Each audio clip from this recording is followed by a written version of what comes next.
ইব্রাহিম আলাইহিস সালাম। ইব্রাহিম আলাইহিস সালামের পয়দা হয়েছে মুসলমানের ঘরে না মুশরিকের ঘরে? তার পিতা ছিলেন মূর্তি নির্মাতা। তিনি আল্লাহকে তালাশ করছেন, কে আমার স্রষ্টা। তাকে বলা হচ্ছে মূর্তি পূজার জন্য, তিনি যাচ্ছেন না, তিনি খুঁজতেছেন কে আমার স্রষ্টা, কে আমার রব। কোরআন শরীফ বলছে হযরত ইব্রাহিম আলাইহিস সালাম তাওহীদের সন্ধান করছেন, স্রষ্টাকে তালাশ করছেন। এমনি সময় রাত হয়ে গেল। কোরআন বলছে ফালাম্মা জান্না আলাইহিল লাইলু রাআ কাওকাবান ক্বালা হাযা রাব্বি। রাতের আধারে তিনি দেখলেন আকাশে তারকা পুঞ্জ মিটমিট করে জ্বলে উঠেছে, শান্ত তারা বড় আকারে উঠেছে। তিনি বললেন হাযা রাব্বি, এটাই আমার রব, এটাই আমার স্রষ্টা, যার আনুগত্য করতে হবে তাকে তিনি খুঁজতেছিলেন। ফালাম্মা আফালা ক্বালা লা উহিব্বুল আফিলিন। যখন এই তারকা অস্তমিত হয়ে গেল, শান্ত তারা বেশিক্ষণ থাকে না, তারা অস্তমিত হওয়ার পরে তিনি বললেন যে জিনিস অস্তমিত হয়ে যায় আমি তাকে পছন্দ করি না, সে রব হতে পারে না, স্রষ্টা হতে পারে না, সে আমার আনুগত্য পেতে পারে না। এরপরে চাঁদ উঠল। হযরত ইব্রাহিম আলাইহিস সালাম বলেন ফালাম্মা রাআল কামারা বাযিগান ক্বালা হাযা রাব্বি। চাঁদ বললেন এটা আমার রব। তারার চাইতে চাঁদ বড় ছিল, এটা আমার রব। কিন্তু কিছুক্ষণ পরে দেখা গেল ফজরের আগে চাঁদ অস্তমিত হয়ে গেল। হযরত ইব্রাহিম আলাইহিস সালাম তখন বললেন ফালাম্মা আফালাত ক্বালা ইয়া কওমি ফালাম্মা আফালাত ক্বালা লা ইল্লাম ইয়াহদিনি রাব্বি লাআকুনান্না মিনাল কওমিদ দাল্লিন। চাঁদ যখন অস্তমিত হয়ে গেল তখন তিনি বললেন প্রকৃতপক্ষে যিনি আমার রব, যিনি আমার স্রষ্টা, তিনি যদি আমাকে রাস্তা না দেখান তাহলে তো আমি গোমরাহ হয়ে যাব, আমি তো পথভ্রষ্ট হয়ে যাব। হে আমার রব, তুমি কে? তোমাকে চেনার তৌফিক দাও। সকালবেলায় পূর্বাকাশে সূর্য উদিত হলো। এই সূর্য দেখে হযরত ইব্রাহিম আলাইহিস সালাম বললেন ফালাম্মা রাআশ শামসা বাযিগাতান ক্বালা হাযা রাব্বি হাযা আকবার। এটা আমার রব আর এটি আমার বড় রব। তারার চাইতে চাঁদ বড় ছিল, চাঁদের চাইতে সূর্য বড় ছিল। সূর্যের চাঁদের আলো ছিল মিটমিট করা স্নিগ্ধ, সূর্যের আলো প্রখর তীব্র। তিনি বললেন হতে পারে এটি আমার বড় রব। কিন্তু হযরত ইব্রাহিম আলাইহিস সালামের ভুলও ভেঙে গেল যখন তিনি দেখতে পেলেন সন্ধ্যাবেলায় এই সূর্য অস্তমিত হয়ে গেল। ফালাম্মা আফালাত ক্বালা ইয়া কওমি ইন্নী বারিউম মিম্মা তুশরিকুন। সূর্য যখন অস্তমিত হয়ে গেল তিনি বললেন ও আমার জাতি, তোমরা যেই সব জিনিস দিয়ে মহান আল্লাহর সঙ্গে রবের সাথে শরীক স্থাপন করো আমি তার থেকে মুক্ত। আমি তো আসল আল্লাহরে চিনে ফেলেছি। আমি আমার রব, আমার ইলাহ, কার আনুগত্য করব, কার ইবাদত করব তারে চিনে ফেলেছি। তিনি ঘোষণা করলেন। আল্লাহ রাব্বুল আলামিন ইব্রাহিম আলাইহিস সালামের এই কথাকে কোরআনে কারীমের ভিতরে কোট করে দিলেন। তিনি কি বললেন? তিনি বললেন ইন্নী ওয়াজ্জাহতু ওয়াজহিয়া লিল্লাযী ফাতারাস সামাওয়াতি ওয়াল আরদা হানিফা। সবাই পড়েন আমার সাথে, জানেন না এটা আপনারা? পড়েন ইন্নী ওয়াজ্জাহতু ওয়াজহিয়া লিল্লাযী ফাতারাস সামাওয়াতি ওয়াল আরদা হানিফা ওয়া মা আনা মিনাল মুশরিকিন। নিশ্চয়ই আমার এই চেহারা সকল দিক থেকে ঘুরাইয়া আমার এই চেহারা ফিরাইয়া দিলাম। আমার এই চেহারা ঘুরিয়ে একমাত্র সেই দিকে চেহারা ফিরালাম, সেই সত্তার দিকে যিনি আকাশ সৃষ্টি করেছেন, যিনি জমিন সৃষ্টি করেছেন, যিনি সব কিছু সৃষ্টি করেছেন, সেই মহান আল্লাহ, তার দিকে আমি আমার মুখ করলাম। আমার মন, আমার চিন্তা, আমার চেতনা সব সেদিকে ফিরাই দিলাম। ওয়ামা আনা মিনাল মুশরিকিন, আর আমি মুশরিকদের অন্তর্ভুক্ত নই। সুবহানাল্লাহ। আল্লাহকে যদি কেউ চিনতে চায়, ইবাদত কার করতে হবে? আল্লাহ পাকের করতে হবে। আল্লাহ পাকেরই গোলামি করতে হবে। এই গোলামি চিনবার জন্য প্রকৃতি আপনাকে সাহায্য করে, প্রকৃতি সাহায্য করে চিনবার জন্য। জোনাকি পোকার পাছায় যে সামান্য আলো লাগানো আছে, জোনাকি পোকার পেছনে যে সামান্য একটু আলো আছে, এই আলোতে কোনো উত্তাপ আছে? নাই। উত্তাপবিহীন এই আলো কেমনে সৃষ্টি হলো? জোনাকি পোকার পেছনের আলোটুকুন ইঙ্গিত করে কেউ একজন আছেন, কেউ একজন আছেন। সাপের ক্রুদ্ধতা, বাঘের হিংস্রতা, চিতাবাঘের ক্ষিপ্রতা, এসব কিছু প্রমাণ করে কেউ একজন আছেন।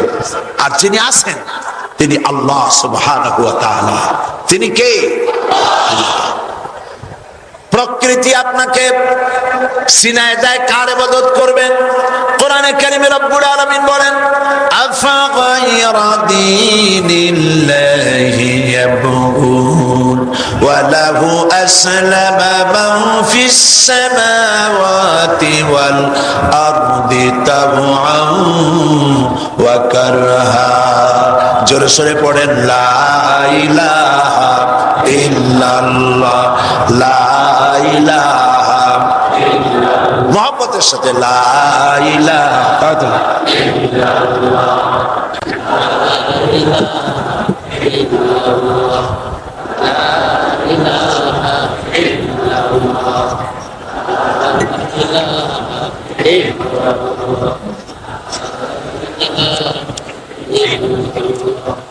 প্রিয় ভাই সাহেব, মাহফিলের সভাপতি বলছেন আশেপাশে রাস্তাঘাট সবটাই টুম্বুর হয়ে গেছে, মানুষেরা জায়গা পাচ্ছে না, প্রচন্ড ভিড় বিভিন্ন গেটে হচ্ছে। আপনারা যদি একটু চাপেন মঞ্চের দিকে, আমার দিকে, আমি যেদিকে বসা অবস্থায়, দাঁড়ানো অবস্থায় নয়, বসা অবস্থায় যদি একটু চাপেন, অন্যের জন্য জায়গা করে দেন মাহফিলের মধ্যে, আল্লাহ জান্নাতে আমাদের জন্য জায়গা করে দিবেন। জোরে কর সুবহানাল্লাহ।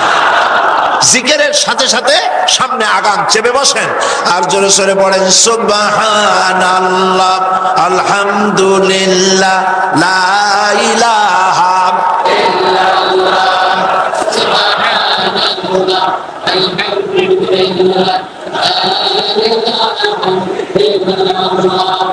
সুবহানাল্লাহ, আলহামদুলিল্লাহ, লা ইলাহা ইল্লাল্লাহ। দাঁড়াবেন না কেউ?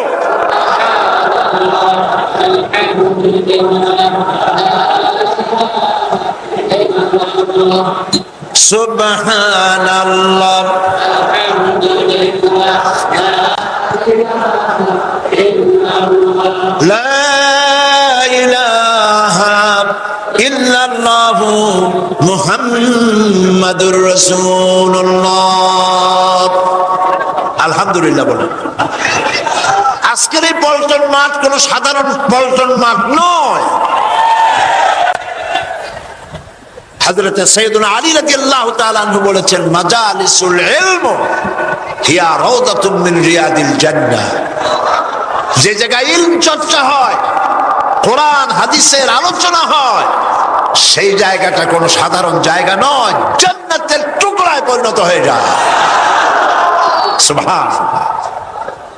প্রিয় ভাই সব, আল্লাহকে কেমনে চিনবেন, ইবাদত কার করবেন? প্রকৃতি আপনাকে বুঝায় দিচ্ছে। আল্লাহ রাব্বুল আলামিন বলেন, তোমরা কি চাও আল্লাহ রাব্বুল আলামিন আলামিনের দেওয়া বিধান ছেড়ে দিয়ে মানুষের তৈরি করা মতবাদ তালাশ করো নাকি?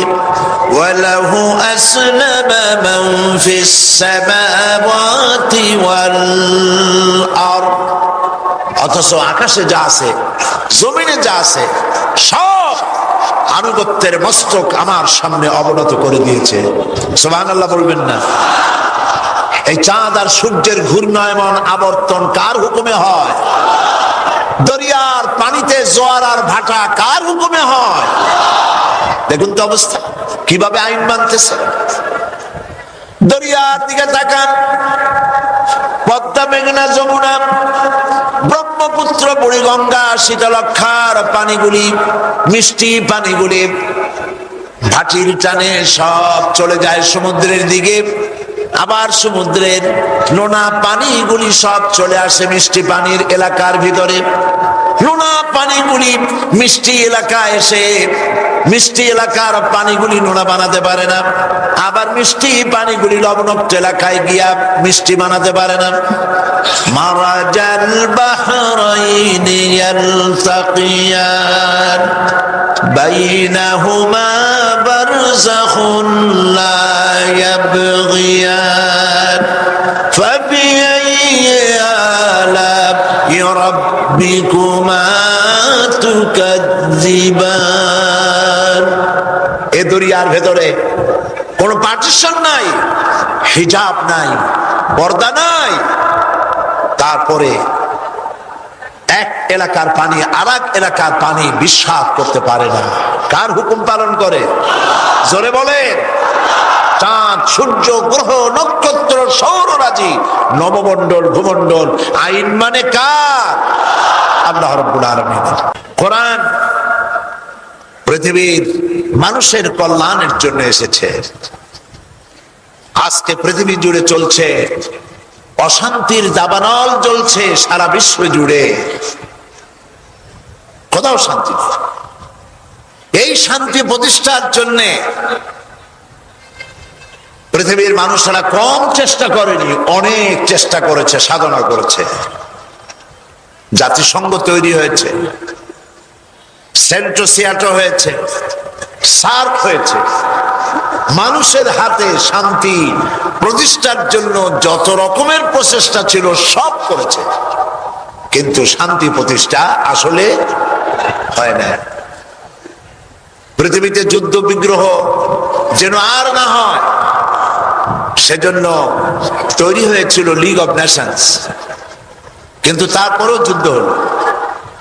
এরপরে যেন আর না হয় সেজন্য তৈরি হলো ইউনাইটেড নেশনস অর্গানাইজেশন, আকওয়াম মুত্তাহিদা, জাতিসংঘ তৈরি হলো। সেই জাতিসংঘ কি পৃথিবীতে শান্তি দিতে পেরেছে? পারে নাই। বড় বড় ক্ষমতাধর যারা, তাদের হাতে ছোট ছোট দেশগুলিকে গিলে খাওয়ার ফতোয়া তারাই দিয়ে দিচ্ছে। এইভাবে করে গণতন্ত্রের ফেরিওয়ালা পৃথিবীতে যারাই আছে, গণতন্ত্রের ঠিকাদার যারাই আছে, সকলে মিলে জাতিসংঘকে ব্যবহার করে পৃথিবীর এই অশান্তির আগুনে আরো ঘৃতাহুতি দিচ্ছে। মনে হচ্ছে যেন পৃথিবী এক উত্তপ্ত কড়াই, আর এর উপরে পৃথিবীর মানুষেরা ফ্রাই হচ্ছে, জ্বলে পুড়ে মরছে। এর থেকে বাঁচার একমাত্র পথ, দুনিয়াবাসীকে ফিরে আসতে হবে কোরআনের কাছে। কিসের কাছে?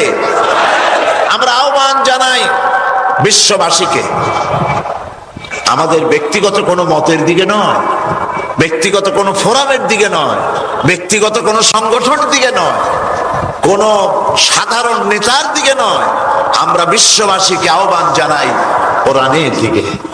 আসুন, কোরআন দিতে পারে গোটা মানবতার কল্যাণ, মানবতার জন্য মুক্তি দিতে পারে একমাত্র কোরআন। কে পারে? কারণ এই কোরআন কে নাজিল করেছেন? সকলে বলুন, কে করেছেন? আল্লাহ পাক নাজিল করেছেন। হিন্দু, বৌদ্ধ, খ্রিস্টান, যে কোনো জাতির লোক হোক, তার জন্যই কোরআনের দরওয়াজা খোলা। কোরআনের কাছে, কোরআন যেহেতু আল্লাহর, সেই জন্য আল্লাহই পারেন সৃষ্টি করেছেন মানব মণ্ডলীকে তিনি। এই পৃথিবীর মানুষের স্রষ্টাকে একটু জোরে সরেই বলেন না।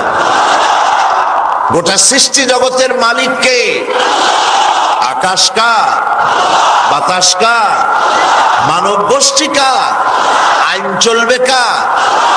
সেই আল্লাহর আইন নাই বলেই, আল্লাহর আইনকে মানুষ গ্রহণ করছে না বলেই যত সব অশান্তির সৃষ্টি হচ্ছে।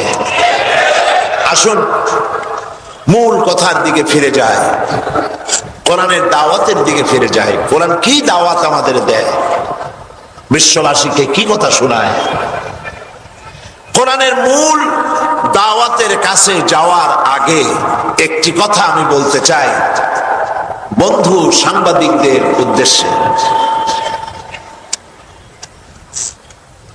ওনারা বিভিন্ন পত্র পত্রিকায় মাহফিলের খবর পৌঁছান, কেউ বা ভালোভাবে পৌঁছান, কেউ বা বিকৃত করে পৌঁছান। সাংবাদিকদেরকে জাতির বিবেক বলা হবে। আমি এখানে আসার আগেই তাদের খেদমতটা করি, কারণ আমি বক্তৃতা করবো 2-2.5 ঘন্টা, ততক্ষণ বসে থেকে পত্রিকা ওনারা ধরাতে পারবেন না। সেই জন্য আমার বক্তব্য আজকে কি রাখবো সেটা সামারাইজ করে ওনাদের হাতে তুলে দেওয়া হয়। তারপরেও দুঃখজনক সত্য, কিছু কিছু মিথ্যে কথা, হলুদ সাংবাদিকতা পত্রিকায় দেখতে পাই।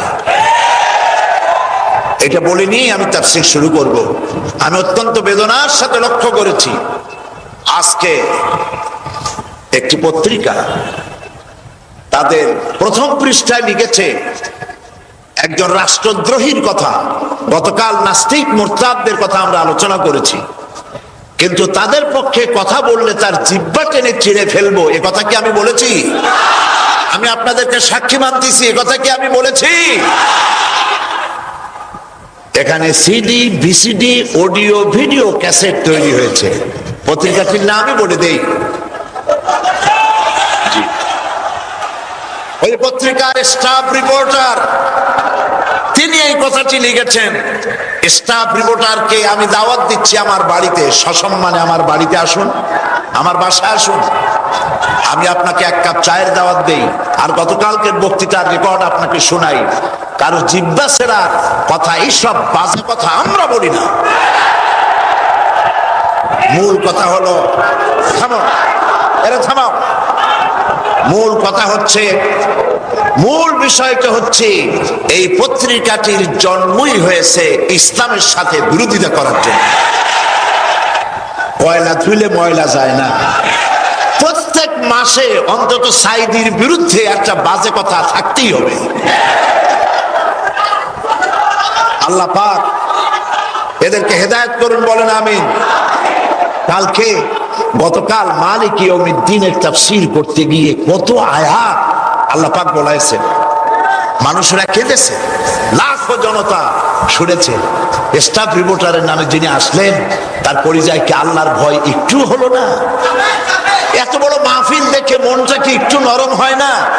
এত বড় বিশাল মাহফিল যে কোনো দল করতে যা কত লক্ষ টাকা খরচ হবে বলে, তা আপনারা মিছে কথা বলেন। আপনাদের ভয় করেন আল্লাহ? কবরের ভয় নাই, মৃত্যুর ভয় নাই? আমি অত্যন্ত সম্মানের সাথে সাংবাদিক ভাইদেরকে বলবো, অনুগ্রহ করে মিথ্যে কথা লিখবেন না, কোনো লাভ নাই। এই জাতিকে আপনারা ইসলামের বিরুদ্ধে নিতে পারবেন না, এই জাতিকে আলেমদের বিরুদ্ধে নিতে পারবেন না। কত লেখা লিখলেন সাইদি থেকে জনগণকে বিচ্ছিন্ন করার জন্য, জনগণ থেকে সাইদিকে বিচ্ছিন্ন করার জন্য। পেরেছেন কি? কেন পারেন নাই? পারেন নাই এই জন্য, এই জনতা আল্লাহর কসম সাইদিকে দেখার জন্য আসে না, এই জনতা আসে কোরআনের জন্য।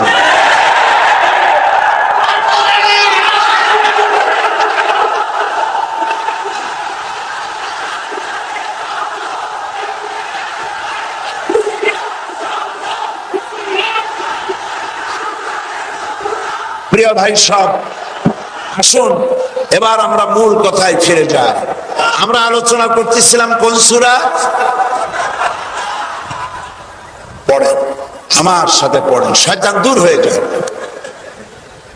পড়েন সবাই, আউযু বিল্লাহি মিনাশ শাইতানির রাজীম, বিসমিল্লাহির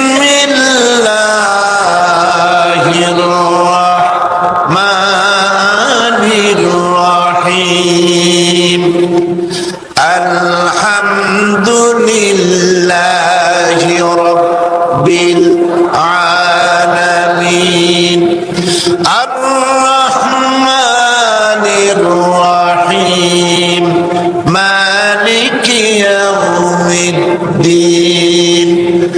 ইয়্যাকা না'বুদু ওয়া ইয়্যাকা নাস্তাঈন, ইহদিনাস সিরাতাল মুস্তাকিম, সিরাতাল লাযীনা আন'আমতা আলাইহিম গায়রিল মাগদুবি আলাইহিম ওয়ালাদ-দাল্লিন।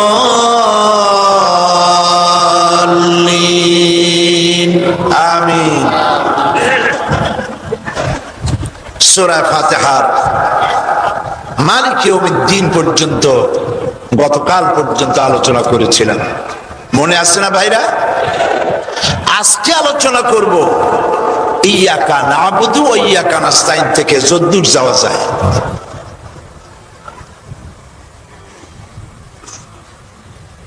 সূরা ফাতিহায় বলা হচ্ছে,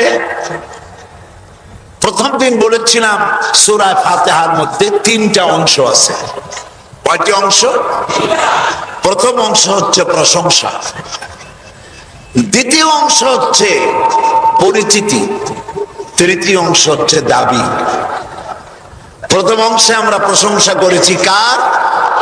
মালিক ইয়াউমিদ্দিন পর্যন্ত প্রশংসা করেছি কার? এবার প্রশংসা করছে কারা, তাদের পরিচিতি। কোরআনে কারীম আমাদেরকে শিখাচ্ছে,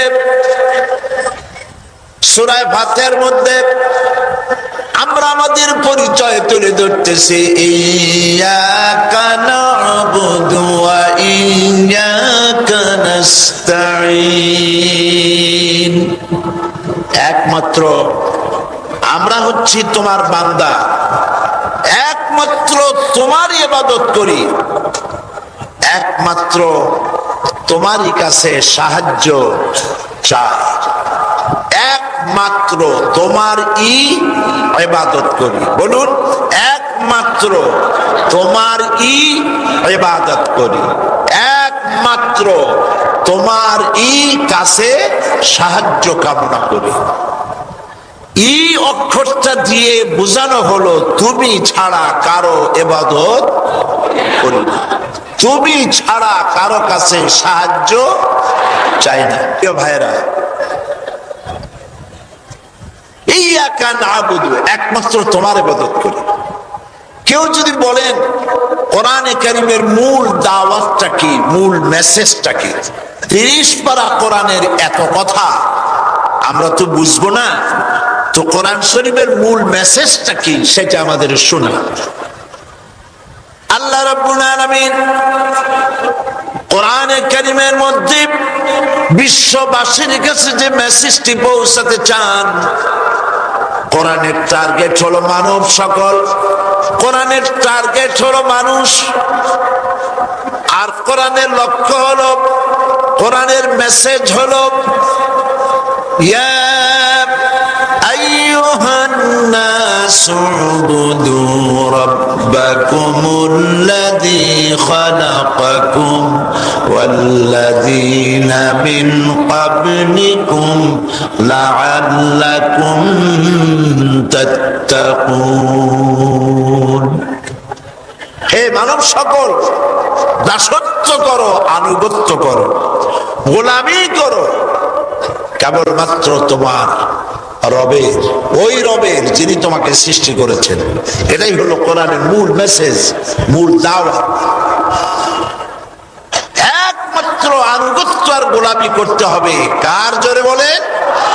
আল্লাহ রাব্বুল আলামিন। ইবাদত এ শব্দের অর্থই হচ্ছে গোলামি, আনুগত্য। পৃথিবীতে যত নবী আল্লাহ পাঠাইছেন সমস্ত নবীরা, সকল আম্বিয়া আলাইহিমুস সালাম তারা দাওয়াত দিয়েছেন, ইয়া কওমি ইবুদুল্লাহা মা লাকুম মিন ইলাহিন গায়রু। হে আমার কওম, হে আমার জাতি, এক আল্লাহ ছাড়া তোমাদের কোনো ইলাহ নাই, তোমাদের কোনো মাবুদ নাই। সুতরাং সে এক আল্লাহর ইবাদত করো, তারই গোলামি করো, তার আনুগত্য করো। দুনিয়ার সব নবীরা এই দাওয়াত দিয়েছে। যেহেতু অন্যান্য পয়গম্বরেরা ছিলেন এলাকা ভিত্তিক নবী, ভাষা ভিত্তিক নবী, অঞ্চল ভিত্তিক নবী, গোত্র ভিত্তিক নবী, তাই তারা দাওয়াত দিয়েছেন ইয়া কওমি বলে। আর আপনার আমার নবী বিশ্ব নবী, কোন এলাকার নবী নন, শুধু শুধু মক্কা মদিনার নবী নন। নবী কি নবী? আমাদের নবী কি নবী? তাই রব্বুল আলামিন তার জবান দিয়া ইয়া কওমি বলার নাই, তার জবান দিয়ে যে দাওয়াত আল্লাহ দেওয়াছেন, যেহেতু তিনি বিশ্ব নবী, আল্লাহ তারে বিশ্ব নবী বানাইছেন। আল্লাহ পাক বলছেন, কুল ইয়া আইয়ুহান নাসু ইন্নী রাসূলুল্লাহি ইলাইকুম জামিআ। নবী আপনি বলুন, হে মানব মণ্ডলী, হে পৃথিবীর মানব গোষ্ঠী, আল্লাহ পাক আমাকে তোমাদের সকলের জন্য রাসূল করে পাঠিয়েছেন। সুবহানাল্লাহ। মুহাম্মদ সাল্লাল্লাহু আলাইহি ওয়াসাল্লাম কি নবী? সবাই বলেন কি নবী? তিনি বিশ্ব নবী। তাই আল্লাহ রাব্বুল আলামিন তার মুখ দিয়ে ইয়া কওমি বলে দাওয়াত দেন নাই, তার মুখ থেকে আল্লাহ আবার করালেন ইয়া আইয়ুহান নাসু উবুদু রাব্বাকুমুল্লাযী খালাকাকুম ওয়াল্লাযীনা মিন ক্বাবলিকুম লাআল্লাকুম তাত্তাকুন। ইয়া আইয়ুহান নাস, হে মানব মণ্ডলী। নবী করিম সাল্লাল্লাহু আলাইহি ওয়াসাল্লাম হে কুরাইশের লোকেরা, হে মক্কা মদিনার লোকেরা বলে দাওয়াত দেননি, তিনি দাওয়াত দিলেন হে মানব মণ্ডলী, উবুদু আই আতিউ, উবুদু রাব্বাকুম আই আতিউ রাব্বাকুম। তোমরা সবাই মিলে রবের আনুগত্য করো, তোমার স্রষ্টার আনুগত্য করো, তোমার স্রষ্টার গোলামি করো। কে সেই স্রষ্টা? বলেন কে সেই স্রষ্টা? স্রষ্টার ইবাদত করা এটা মানুষের একটি সহজাত প্রবৃত্তি। কিরকম? ক্ষুধা লাগলে মানুষ যেমন খাবারের আশ্রয় নিতে চায়, তৃষ্ণা লাগলে পানি পান করে তৃষ্ণা মিটাতে চায়, শীত লাগলে বস্ত্রের সাহায্যে শীত নিবারণ করতে চায়, ভাবের আদান প্রদান করতে গেলে ভাষার আশ্রয় গ্রহণ করতে চায়, এগুলি যেমন সহজাত প্রবৃত্তি, অনুরূপ ভাবে পৃথিবীর মানুষের মধ্যে ফিতরাত প্রবৃত্তি এরকম সৃষ্টি করে দেওয়া হয়েছে যে সে তার স্রষ্টা কাউকে উচ্চ শক্তি মনে করে তার সামনে আনুগত্য স্বীকার করবে, এটাই তার সহজাত প্রবৃত্তি। যারা এই পৃথিবীতে যারা বলেছে দেয়ার ইজ নো গড, স্রষ্টা বলতে কেউ নাই, যারা বলেছে তারাও লেনিনের সামনে, লেনিনের মূর্তির সামনে গিয়ে যখন দাঁড়ায়, মাথার হেডটা খুলে মাথা নিচু করে দাঁড়ায়, এটাই হচ্ছে কারো প্রতি আনুগত্য করার বহিঃপ্রকাশ। মানুষ যেটার মধ্যে শক্তি দেখে ওইটার কাছে গিয়ে আনুগত্য করতে চায়। কোন কোন জাতি সেক্সুয়াল অর্গান এগুলির সামনে মাথা নত করে, এটারে পূজা করে। কেউ হাত দিয়ে বানায়া পূজা করে। সাপের ক্রুদ্ধতা, সিংহের ক্ষিপ্রতা, হিংস্রতার প্রতি আনুগত্য স্বীকার করে। বড় পাহাড়, বড় গাছ, একটা কিছু বিরাট দেখলো মাথা নত করে দিল। এটা হলো সহজাত প্রবৃত্তি মানুষের। এখন আসল প্রভুকে, স্রষ্টাকে, তাকে চেনার জন্য খুব বেশি কষ্ট হওয়ার কথা না।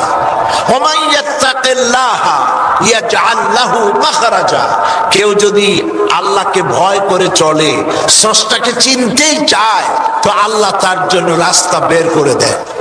আখিরাত কেন, পরকাল কেন, এবং পরকাল আদৌ হবে কিনা, কিয়ামতে বিচার হবে কিনা, বিচার হলে তার পদ্ধতি কি, এবং কেনই বা এই বিচার পদ্ধতি রাখা হয়েছে, এই ব্যাপারে সংক্ষিপ্ত আলোচনা করব। আলোচনা তো খুব ব্যাপক। কোরআন মজিদে আখিরাত সম্পর্কিত যত কথা বলা হয়েছে, মত থেকে শুরু করে জান্নাত এবং জাহান্নামের ফয়সালা হওয়ার পূর্ব পর্যন্ত যত কথা বলা হয়েছে, মত, কবর, হাসর, মিজান, সিরাত, জান্নাত, জাহান্নাম, এই সব কথাগুলি যদি এক জায়গায় করা হয় তাহলে কোরআনে কারীমের 1/3 হবে, 10 পারার সমান হবে। এত কথা বলা হয়েছে আখিরাত সম্পর্কে। একটি জিনিস অনুধাবন করলেই আপনারা বুঝতে পারবেন যে রাসূল করিম সাল্লাল্লাহু আলাইহি ওয়াসাল্লামের জামানায় লোকগুলো, তারা নিজের বাপ দাদাদের ধর্ম পরিত্যাগ করে জীবনকে বাজি রাখলেন এবং ধন, সন্তান, সন্ততি সবকিছু ছেড়ে দিয়ে তারা হিজরত করেছেন। পিতা সন্তানের বিরুদ্ধে তরবারি ধারণ করেছেন, সন্তান পিতার বিরুদ্ধে ধারণ করেছেন, জান মাল সবকিছুকে স্যাক্রিফাইস করেছেন। কারণ হচ্ছে একটাই, যে নবী করিম সাল্লাল্লাহু আলাইহি ওয়াসাল্লাম তিনি এই লোকদেরকে কথা বুঝাতে সক্ষম হয়েছিলেন যে এই জীবন জীবন নয়, এরপরে আরেকটি জীবন আছে। সেই জীবনের নাম কি? আখিরাত। সেখানে আমাদের সকলকে উঠতে হবে এবং প্রত্যেকটি কাজের জবাব দিতে হবে, প্রতিটি কথার জবাব দিতে হবে। সেই জবাবে যারা পাশ করতে পারবে তারা আল্লাহ পাকের জান্নাত লাভ করবে, যে জান্নাতের সুখ, শান্তির কথা না কেউ চোখে দেখেছে, না কেউ কানে শুনেছে, না কেউ কল্পনা করতে পারে। এত অফুরন্ত সুখের জায়গা আল্লাহ পাক জান্নাত দান করবে। আর যারা এই পরীক্ষা ফেল করবে, কিয়ামতের দিন তাদের জন্য জাহান্নামের কঠিন শাস্তি তাদেরকে প্রদান করা হবে। সে শাস্তি হবে এত মারাত্মক, এত কঠিন, যা মানুষ চিন্তাও করতে পারে না, এত কঠিন শাস্তি হবে। সাহাবায়ে কেরাম জীবনকে বাজি রেখেছেন জাহান্নাম থেকে বাঁচার জন্য এবং আল্লাহ পাকের জান্নাত লাভ করার জন্য জীবনকে বাজি রেখেছেন। আমরা জানি এই দুনিয়ার এই রৌদ্র, এখানে তো রোদ তেমন তীব্র হয় না। রোদ কেমন তীব্রতা ইথিওপিয়া যেতে হয় দেখার জন্য, সেটা দেখার জন্য আফ্রিকায় যেতে হয়, সৌদি আরবিয়া যেতে হয়, মধ্যপ্রাচ্যে যেতে হয়। রোদ কাকে বলে, গরম কাকে বলে, কত প্রকার, এগুলি সেখানে গেলে বোঝা যায় যে কি প্রচন্ড রোদ। এই রোদের গরম সহ্য হয় না। আর জাহান্নামের আগুন হচ্ছে, রাসূল করিম সাল্লাল্লাহু আলাইহি সাল্লাম বলেছেন, 3000 বছর বসে জাহান্নামের আগুনকে আল্লাহ পাক উত্তপ্ত করেছেন এবং বর্তমানে সেই আগুন অমাবস্যার রাতের মতো কালো, গাঢ়, অন্ধকার হয়ে আছে। এইখানে মানুষকে ফেলে দেওয়া হবে, রক্ত মাংসের শরীর নিয়ে মানুষ সে আগুনে গিয়ে পড়বে। কুল্লামা নাদিজাত জুলুদুহুম বাদদালনাহুম জুলুদান গায়রাহা। চামড়াটা একবার পুড়ে যাবে, আর এই চামড়া হবে অত্যন্ত পুরু, এত পুরু হবে যে কত বয়সে পুরো হবে তা আল্লাহ পাক ভালো জানেন। এই চামড়া গলে পুড়ে গলে গিয়ে নতুন করে আবার চামড়া দেওয়া হবে, যাতে করে শাস্তির তীব্রতা সে অনুধাবন করতে পারে, সে যেন বুঝতে পারে। এবং শরীরটা এরকম থাকবে না, এখন যে শরীর আছে মানুষের এরকম শরীর থাকবে না। কারণ যে অপরাধ মানুষ করে, সেই অপরাধের জন্য যে ধরনের শাস্তি হওয়া উচিত, সেই শাস্তি ভোগ করার জন্য এই বডি যথেষ্ট নয়। এর একটা দৃষ্টান্ত দেওয়া যেতে পারে যে কাউকে যদি পিঁপড়ায় কামড়ায়, লাল পিঁপড়ার কামড় খেয়েছেন আপনারা কেউ? কেমন মিষ্টি লাগে, খুব যন্ত্রণা হয়। তো কেউ ঘুমিয়েছিল, লাল পিঁপড়ায় কামড়ালো, এই কামড় খেয়ে সে ঘুমের থেকে জেগে দেখে যে তার কাছের থেকে পিঁপড়ার লাইন যাচ্ছে। তখন তার মেজাজ খারাপ হবে যে আমি তো তোর কোনো ক্ষতি করিনি, তুই আমার কামড়ালি কেন? সে তখন হাতে একটা স্যান্ডেল থাকে অথবা কোনো একটা কিছু নিয়ে এমন ডলা মারে যে এক ডলায় শখানেক শেষ হয়ে গেল, কিন্তু মনের ঝাল মেটে নেই। সে তখন বলে যে তুই তো পিঁপড়া, এক সময়ও মনের ঝাল মিটলো না যে জ্বালা জ্বলতেছে পিঁপড়ার কামড়ে। যদি ছাগলের মতো হইতি তাহলে পিটাই পিটাইয়া মজা নিতে পারতাম। এই জন্য যে পাপ মানুষ করে সেই পাপের শাস্তির জন্য, যেমন একটা মানুষ যদি একটা হত্যা করে তাহলে তার বিনিময়ে তাকেও হত্যা করলে শাস্তি হয়ে গেল। কিন্তু একটা মানুষের ভুলের কারণে, একটা মানুষের অর্ডারে যদি কোনো দেশে লাখো লাখো জনতার মৃত্যুর কারণ হয়, তাহলে তার শাস্তি একবার মৃত্যু দিলে হবে কি? এটা কি ইনসাফ হবে? কখনো নয়। সেই জন্য বিবেক প্রিন্সিপাল, মানুষের বিবেক দাবি করে যে এরকম একটা জায়গা থাকা দরকার যেখানে এই কঠিন অপরাধের শাস্তি যেখানে দেওয়া যায়। আল্লাহ পাক সেরকম একটা জায়গা রেখেছেন, ওই জায়গাটার নাম হলো পরকাল, ওইটার নাম আখিরাত। এবং সেখানে মানুষের শরীর দাঁতগুলি পাহাড়ের মতো হবে, মানুষের জাহান্নামীদের দাঁতগুলি পাহাড়ের মতো হবে। তো দাঁত যদি হয় পাহাড়ের মতো, তাহলে গালটা কত বড় হবে, বডিটা কত বড় হবে, এভাবে জাহান্নামে নিক্ষেপ করা হবে। আবার এই পৃথিবীতে অনেকে এমন অনেক ভালো কাজ করে যেই কাজগুলির পুরস্কার দেওয়ার জন্য পৃথিবীর এই সীমিত হায়াত যথেষ্ট নয়। এখানে একজনের বয়স 50, 60, 70, 80 বছর বয়স, কিন্তু এত ভালো ভালো কাজ করেছে, স্কুল করেছে, মাদ্রাসা করেছে, এতিমখানা করেছে, মানুষের উপকার করেছে, বিধবাকে আশ্রয় দিয়েছে, এতিমকে ঠাঁই দিয়েছে, ইসলামকে জানাবার জন্য, বোঝাবার জন্য প্রচারে অফুরন্ত টাকা খরচ করেছে। তারপরে আল্লাহর দ্বীনকে প্রতিষ্ঠা করার জন্য বিবি বাল বাচ্চাকে ছেড়ে দিয়ে হিজরত করেছে, রক্ত দিয়েছে, রাত জেগেছে, শাহাদাত বরণ করেছে। এত কাজ যে করলো আল্লাহর জন্য, তাকে এই জীবনের 50-60 বছরের জীবনে এর পুরস্কার দেওয়া সম্ভব নয়। সেই জন্য বিবেক দাবি করে এমন একটা জায়গা থাকা দরকার যেখানে অফুরন্ত সময় হবে আর এ সমস্ত পুণ্য কাজের পুরস্কার তাকে দেওয়া যাবে। বিবেকের দাবি অনুযায়ী আল্লাহ পাক ওরকম একটা জায়গা রেখেছেন যার নাম হচ্ছে পরকাল, যার নাম আখিরাত, যার নাম কিয়ামত। সেখানে আল্লাহ পাক এই যারা ভালো ভালো কাজ করেছেন তাদের জন্য আল্লাহ পাক জান্নাত রেখেছেন, এবং সেই জান্নাতের মধ্যে কত কিছু আছে এবং কত নিয়ামত, কত সুখ, সে কথা বলে শেষ করা যাবে না। এই জন্য পরকাল প্রয়োজন। পরকাল এজন্য প্রয়োজন যে ব্যবসা করলে হিসাব নিকাশের একটা দিন আসে। সারা বছর 1 জুন থেকে আর এক অর্থ বছর শুরু হয় জুন থেকে।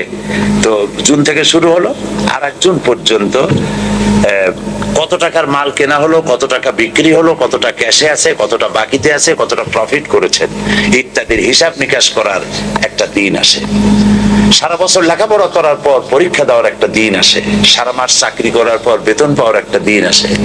অনুরূপ ভাবে মানুষ সারা জীবন যে কাজ করে ওই কাজের জন্য, তার হিসাব নিকাশের জন্য, তার কি কাজ করেছিল এই আমলের হিসাব নিকাশের জন্য একটা দিন আল্লাহ পাক রেখেছেন। সেই দিনের নাম কিয়ামত, সেইটার নাম পরকাল, সেটার নাম আখিরাত। আখিরাত হচ্ছে সেই দিন, আখিরাতটা হচ্ছে সেই দিন, যেমন একটা কর্মচারীর সঙ্গে দৃষ্টান্ত দেওয়া যায় যে একটা দোকানে কর্মচারী আছে, সে কর্মচারীর ধারণা সেলসম্যান, একজন ঘুমাচ্ছে কিন্তু দাঁড়াবার পরেও। আখিরাতের আলোচনায় দুনিয়ায় বসে যদি ঘুম আসে তাহলে তো সমস্যা হবে। একটা দোকানের কর্মচারী, সেই কর্মচারীর ধারণা হচ্ছে, সেলসম্যান তার ধারণা হচ্ছে যে এই দোকানের মালিক দোকানে কখনো আসে না, তার হিসাব নিকাশের কোনো খাতা নাই, জমা খরচের খাতা নাই, এবং তার কোনো লোকজন এসেও দেখে না যে আমি কি বেচতেছি, কি করতেছি। এই হলো এক দোকানের সেলসম্যানদের ধারণা। আর এক দোকানের সেলসম্যানদের ধারণা হচ্ছে যে এই দোকানের মালিক মাঝে মধ্যে এখানে আসেন, প্রকাশ্যও আসে, গোপনেও আসে। আবার তার কিছু গোয়েন্দা বিভাগের লোকও আছে, তারাও এসে ঘোরাফেরা করে দেখে যায়। আর এরপরে জমা খরচের খাতা আছে, এই দুই দোকানের কর্মচারীদের আমল একরকম হবে কি? যেই কর্মচারীদের ধারণা যে মালিক নাই, খাতা নাই, হিসাব নাই, জমা নাই, খরচ নাই, সে তো ওই দোকানের লাল বাতি জ্বালাবে 6 মাসের মধ্যে, সব খাইয়ে খুঁয়ে শেষ করে ফেলাবে, ঠিক কিনা? আর যেই দোকানের কর্মচারীদের ধারণা হচ্ছে যে এখানে মালিক আছে, হিসাব জমা খরচের খাতা আছে, সে তার প্রত্যেকটা বিকৃত পয়সা বাক্সের মধ্যেই রাখবে এবং হিসাবটা দিতে জবাবদিহি করার জন্য তার মন মানসিকতা সেভাবে তৈরি করা হবে। এই দৃষ্টান্ত হচ্ছে পরকালে বিশ্বাসী আর অবিশ্বাসীদের। পরকালে যারা বিশ্বাসী তারা জানে যে তার স্রষ্টা, তার মালিক আল্লাহ পাক তাকে দেখছেন সব সময়ের জন্য, এবং তার গোয়েন্দা বিভাগের পুলিশ আছে, ফেরেশতা আছে যারা তাকে অবলোকন করছে, পর্যবেক্ষণ করছে। আর জমা খরচের একটা খাতা আছে যা প্রত্যেকের গলায় ঝুলাই দেওয়া হয়েছে, সেটা দেখা জরুরত নাই, আমরা দেখতে পারবো না তার জরুরত কি। আল্লাহ পাক কোরআন শরীফে বলেছেন প্রত্যেকের গলায় তার আমলনামাকে ঝুলিয়ে দেওয়া হয়েছে। আপনারা দেখেন কি? জি, হাত দিয়ে ধরা যায়? তো যা দেখি না, ধরতে পারি না, তা বিশ্বাস করি না। আনসিন ইজ নাথিং, এটা কি আপনারা বিশ্বাস করেন? আমরা বাতাস দেখি না কিন্তু বিশ্বাস করি, অস্তিত্ব বিশ্বাস করি। ইথার দেখি না, বিশ্বাস করি। অক্সিজেন দেখি না, বিশ্বাস করি। ফুল দেখি, তার ঘ্রাণ দেখি না, ঘ্রাণকে অস্বীকার করতে পারি না। অসংখ্য জিনিস আছে যেগুলি আমরা দেখি না কিন্তু তার অস্তিত্বকে অস্বীকার করার কোনো উপায় নাই। এই জন্য আমলনামা এখানে ঝুলানো আছে, কিতাব এখানে ঝুলানো আছে, এখানে সব লিপিবদ্ধ হচ্ছে, কি করছেন, কোথায় যাচ্ছেন, সবকিছু লিপিবদ্ধ হচ্ছে। তো আল্লাহ পাক কিভাবে এই কিয়ামত, এই পরকাল অনুষ্ঠিত করবেন সে সম্পর্কে কোরআনে কারিমে অসংখ্য কথা আল্লাহ পাক কোরআনে কারিমের মধ্যে বলেছেন। কাফেরেরা প্রশ্ন করেছে যে আইযা মিতনা ওয়া কুন্না তুরাবান যালিকা রাজউন বাঈদ, আমরা মরে যাব, তারপর মাটি হয়ে যাব, এরপরে আমাদেরকে আবার উঠানো হবে, এই কথা তো বিশ্বাস করা বড় মুশকিলের কথা। সব বুঝি, কিন্তু এটা কি কথা যে আমরা মরে গেলে আল্লাহ না হয় এক আছে বা থাকলেন, কিন্তু মরবো তারপরে আবার পুনরুত্থিত হব, আবার আমরা জিন্দা হব, এটা তো একটা অসম্ভব কথা। সূরা ইয়াসিনের মধ্যে আল্লাহ পাক বলেছেন, কাফেররা এই কথাও বলেছে, মান ইউহিল ইযামা ওয়া হিয়া রামীম, আমরা আমাদের হাড্ডি গুড্ডি যখন মাটির সাথে মিশে যাবে তারপরে এগুলিকে কে আবার জিন্দা করবে, এটা হবে কি করে? আল্লাহ পাক এসব কথার জবাব দিয়েছেন। আল্লাহ পাক বলেছেন, আইহাসাবুল ইনসানু আন ইউতরাকা সুদা, মানুষকে ভেবেছে যে তাকে এমনি এমনি ছেড়ে দেওয়া হবে? তাকে এমনি এমনি ছেড়ে দেওয়া হবে না। আলাম ইয়াকুন নুতফাতাম মিন মানিয়্যিন ইউমনা, কথা কি তোমরা জানো না যে তোমাদেরকে এক ফোঁটা নিক্ষিপ্ত নাপাক পানি থেকে তোমাদেরকে সৃষ্টি করা হয়েছে। সুম্মা কানা আলাকাতান ফাখালাকা ফাসাওয়া, এরপরে সেই পানি ফোঁটাকে, সেই নাপাক পানি ফোঁটাকে রক্তপিণ্ডে পরিণত করা হয়েছে, তারপর সুন্দর করে সুগঠিত করা হয়েছে। ফাজআলা মিনহু যাওজাইনিল যাকারা ওয়াল উনসা, এরপরে মায়ের পেটের ভিতরে কোনটাকে পুত্র সন্তান করা হয়েছে, কোনটাকে কন্যা সন্তান করা হয়েছে। আলাইসা যালিকা বিকাদিরিন আলা আন ইউহিয়াল মাউতা, যে আল্লাহ পাক এভাবে বিনা অস্তিত্ব থেকে অস্তিত্ব দান করতে পারলেন, সে আল্লাহ কি তোমাকে মৃত্যুর পরে জিন্দা করতে পারবেন না? মাশাআল্লাহ, একেবারে মুমিনের মতোই জবাব দিয়েছেন, আলহামদুলিল্লাহ বলি। আল্লাহ পাক প্রশ্ন করেছেন, আলাইসা যালিকা বিকাদিরিন, আল্লাহ পাক, এই আল্লাহর পক্ষে কি এটা সম্ভব নয় যে তিনি মৃত্যুকে জিন্দা করতে পারবেন? মরা দানা থেকেই তো তিনি গাছ ফলান, সেই গাছকে বিশাল আকৃতি দান করেন, এটা যে আল্লাহ পাক পারেন, সে আল্লাহ তোমাকে আবার চিন্তা করতে পারবেন। আল্লাহ পাক বলেছেন, আনতুম আশাদ্দু খালকান আমিস সামাউ বানাহা, তোমাকে সৃষ্টি করা কঠিন না ওই বিশাল আকাশটাকে কঠিন তৈরি করা কঠিন? অত বড় বিশাল আকাশটাকে যে বানাইছেন, আর তোমাকে বিনা অস্তিত্ব থেকে যিনি অস্তিত্ব দিয়েছেন, হাল আতা আলাল ইনসানে হিনুম মিনাদ দাহরি লাম ইয়াকুন শাইয়্যাম মাযকুরা, মানুষের জীবনে কি এমন এক সময় এসেছিল না যে সে কোনো বিষয়বস্তু হিসেবে পরিগণিত ছিল না, পৃথিবীতে কোনো অস্তিত্বই ছিল না, কোনো নাম নিশানা ছিল না, সেইখানে অস্তিত্বে আনলেন তোমার কৈশোর, তোমার যৌবন, তোমার বার্ধক্য, ছেলে মেয়ে সবকিছু দিয়ে দিয়া তারপর আল্লাহ মৃত্যু দিলেন যে আল্লাহ পাক, সে আল্লাহ পাক তোমাদেরকে আবার জিন্দা করতে সক্ষম হবেন, অবশ্যই হবেন। পরকালের সেই দিনটি সম্পর্কে আমাদেরকে সতর্ক হতে হবে এই কারণে যে পৃথিবীর কোনো আদালতে মানুষ যদি কারো বিরুদ্ধে কোনো কেস হয়, তাহলে লোয়ার কোর্টে যে কেস হলো এখানে যদি কেউ হেরে যায় তাহলে হাইকোর্ট করা যায়, হাইকোর্টে যদি হেরে যায় তাহলে সুপ্রিম কোর্ট করা যায়, সুপ্রিম কোর্টেও যদি সে হেরে যায় তাহলে প্রেসিডেন্টের কাছে আপিল করা যায়। এই সুযোগ পৃথিবীতে আছে। কিন্তু আল্লাহ পাকের আদালত হচ্ছে এমন যে আল্লাহ পাকের আদালতে কেউ যদি জীবনের মামলায় হেরে যায়, আপিল করার আর কোনো জায়গা নাই, এটি সে জায়গা। পৃথিবীতে কেউ যদি পরীক্ষায় একবার ফেল করে, মেট্রিক পরীক্ষা দিয়েছে ফেল করেছে, আবার পরীক্ষা দিয়ে পাশ করার সুযোগ আছে, আবার ফেল করলো আবার পরীক্ষা দিয়ে পাশ করার সুযোগ আছে, 1000 বার এরকম পরীক্ষা দেবে, ফেল করবে, পাশ করার সুযোগ আছে সারা জীবন। কিন্তু আল্লাহ পাকের আদালতে জীবনের পরীক্ষা যে ফেল করবে আর একটিবার পরীক্ষা দেওয়ার কোনো সুযোগ নাই। সেই জন্য সেই পরকাল, সেই আখিরাত, এই আখিরাতের ভয় সকলের অন্তঃকরণে সব থেকে বেশি থাকা উচিত। হযরতে ওসমান রাদিয়াল্লাহু তাআলা আনহু কবরের কাছে গিয়ে সব থেকে বেশি কাঁদতেন। তাকে প্রশ্ন করা হতো, আপনি রাসূলুল্লাহ যখন জান্নাত জাহান্নামের কথা বলেন তখন আপনি কাঁদেন, কিন্তু এত কাঁদেন না যত কাঁদেন কবরের কাছে এসে, কারণ কি? হযরত ওসমান রাদিয়াল্লাহু তাআলা আনহু বলেছেন, আমি রাসূল করিম সাল্লাল্লাহু আলাইহি সাল্লামকে বলতে শুনেছি, এই কবর হচ্ছে প্রথম থানা, এই থানায় যদি কারো বিরুদ্ধে চার্জশিট হয়ে যায় তাহলে সব জায়গায় সে ধরা পড়ে যাবে, সব জায়গায় আটকে যাবে। আর এখান থেকে যদি কেউ মুক্তি পায় তাহলে সে সব জায়গায় মুক্তি পেয়ে যাবে। রাসূল করিম সাল্লাল্লাহু আলাইহি সাল্লাম বলেছেন, এই কবর হচ্ছে হয় জাহান্নামে যাওয়ার একটা টানেল আর না হয় জান্নাতে যাওয়ার একটা টানেল। সেজন্য আমল তৈরি করতে হবে পরকাল ভিত্তিক, পরকালকে সামনে রেখে সেই চিন্তা করে।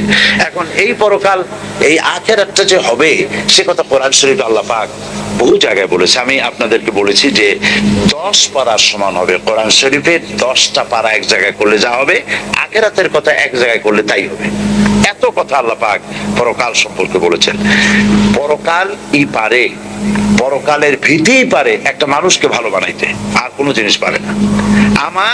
আমি যে কথা বলছি এই কথার জবাব কিয়ামতে আল্লাহর কাছে দিতে হবে, এই অনুভূতি কেবলমাত্র আমার কথা থেকে আমাকে সতর্ক করতে পারবে। আমি সমস্ত কাজ থেকে, অন্যায় কাজ থেকে বাঁচতে পারবো যদি পরকালে আমার কাজ সম্পর্কে জবাবদিহি করতে হবে এই অনুভূতি যদি আমার থাকে, তাহলেই আমি বাঁচতে পারবো অন্যায় কাজ থেকে।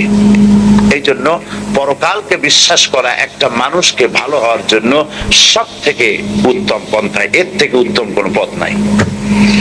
এই পরকাল, এই কিয়ামত অনুষ্ঠিত হওয়ার আগে আল্লাহ পাক বলেছেন কিভাবে হবে, এটা ওপেন সিক্রেট, একেবারে খোলাখুলি আল্লাহ পরিষ্কার বলে দিয়েছেন যে পরকালে কিয়ামত হওয়ার আগে ইজাস সামাউন ফাতারাত ওয়া ইদাল কাওয়াকিবুন তাসারাত ওয়া ইদাল বিহারু ফুজ্জিরাত ওয়া ইদাল কুবুরু বু'সিরাত, যখন আকাশসমূহ বিদীর্ণ হয়ে যাবে, আকাশ এই অবস্থায় থাকবে না যেমন আছে।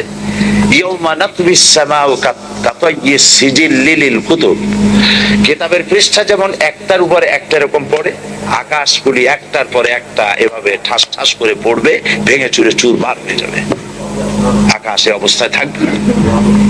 তারকা সমূহ বিচ্ছিন্ন হয়ে পড়বে, দরিয়া সমূহের পানি শুকিয়ে গিয়ে তার তলদেশ থেকে অগ্নি উদ্গীরণ হবে, কবরের ভিতরে যা কিছু আছে সব বেরিয়ে পড়বে। আল্লাহ পাকের কোনো কথা এভাবে তিনি বলেন নাই যেগুলি হতেও পারে, সব কথা কনফার্ম হবে। এই দৃশ্যের অবতারণা হবে। ফাইজা বারিকাল বাসার ওয়া খাসাফাল কামার ওয়া জুমিআশ শামসু ওয়াল কামার, মানুষের চক্ষু বিস্ফারিত হয়ে যাবে এই দৃশ্য দেখে। চন্দ্র তার আলো হারিয়ে ফেলবে, সূর্য তার আলো হারিয়ে ফেলবে, চাঁদ আর সূর্য ধাক্কা লেগে তা নিষ্প্রভ হয়ে যাবে। ইয়াকুলুল ইনসানু ইয়াউমাইযিন আইনাল মাফার, মানুষ তখন দৌড়াবে আর বলবে যে ভাগবো কোথায়, যাবো কোথায়, কোথায় পালাবো। এই দৃশ্যগুলি যখন দেখতে থাকবে মানুষ দৌড়াতে থাকবে। আল্লাহ পাক বলেছেন কাল্লা লা ওয়াজারা ইলা রাব্বিকা ইয়াউমাইযিনিল মুস্তাকার, পালাবার কোনো রাস্তা নাই, ভাগবার কোনো রাস্তা নাই, তোমার আল্লাহ ছাড়া তোমার ঠিকানা কোথাও নাই। এভাবে করে আকাশ সমূহ ভেঙে চুরে চুরমার হবে, চন্দ্র সূর্য শেষ হয়ে যাবে, কিচ্ছু থাকবে না। কে থাকবে? আল্লাহ সুবহানাহু ওয়া তাআলা। এই অবস্থায় বহু বছর চলে যাবে, কত বছর যাবে আল্লাহ পাক ভালো জানেন।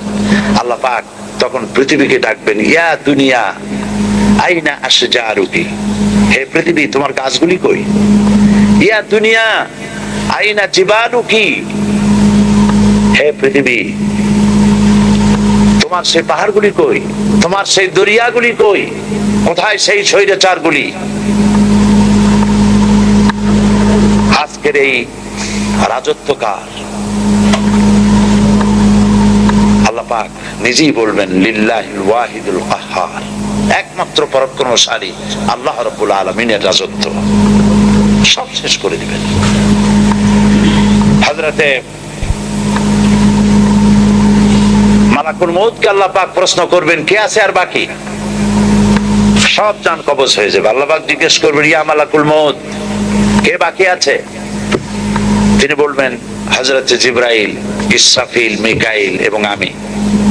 আল্লাহ পাক বলবেন, জিবরাইলের জান কবজ করো। হযরতে জিবরাইল আমিন, যিনি সমস্ত পয়গম্বরদের কাছে ওহী বহন করে নিয়ে আসছেন, তিনি প্রথম আকাশ থেকে জমিনে আসতে গিয়ে তার ডানায় একটা ঝাপটা মারা লাগে, এক ঝাপটায় তিনি পৃথিবী চলে আসেন। সুবহানাল্লাহ। শক্তিশালী আল্লাহ পাক তাকে বানিয়েছেন এবং তিনি রূহুল আমিন, আল্লাহ পাক তাকে বলেছেন শাদীদুল কুওয়া, বলেছেন শাদীদুল কুওয়া, প্রচন্ড ক্ষমতা আল্লাহ তাকে দান করেছেন। তার মৃত্যু হয়ে যাবে, ইসরাফিলের মৃত্যু হবে, মিকাইলের মৃত্যু হবে। এরপর আল্লাহ জিজ্ঞেস করবেন, কে আছে আর বাকি? মালাকুল মউত বলবেন, আল্লাহ পাক তোমার সামনে তোমার গোলাম মালাকুল মউত দাঁড়িয়ে আছে। আল্লাহ পাক বলবেন, মুত ইয়া মালাকাল মউত, মরে যা, মরে যা। মালাকুল মউত মরে যাবেন, বাস শেষ। সুবহান